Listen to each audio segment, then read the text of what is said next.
Bu yeni ildə bayram süfrəsinin olmazsa olmazı sayılan paytaxt salatına ötən illə müqayisədə xərci nə qədər çıxacaq?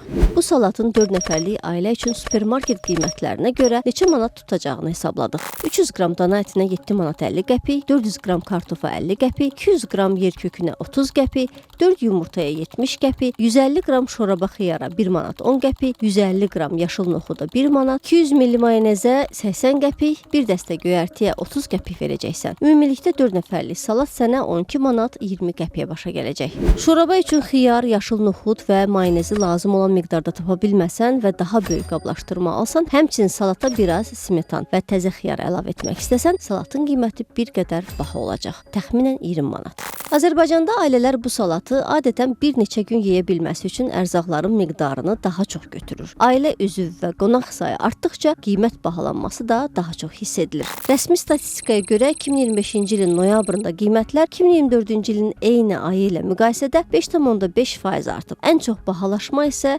ərzaq məhsullarında olub 7,1%. Ərzaqlarda olan bu bahalaşma özünü xüsusən ət məhsullarında göstərib 7,4%-ə kimi. Yəni keçən ilin dekabrında süfrə təamlarını hazırlamaq daha ucuz başa gəlirdi. Belə ki, ötən il dana ətinin, yumurtanın və şoraba xiyarın qiyməti daha aşağı idi və qısası paytaxt salatına təxminən 20% daha az xərc çəkirdin. 5 il əvvələ baxanda isə qiymət bahalanması daha qabarıqdır. Bu salatı eyni miqdarda məhsullarla hazırlamaq təxminən 6 manat 78 qəpiyə, bayaq sadaladığımız əlavələr ilə salat 10 manata başa gəlirdi. Bəs sən bu il paytaxt salatı yeyə biləcəksənmi?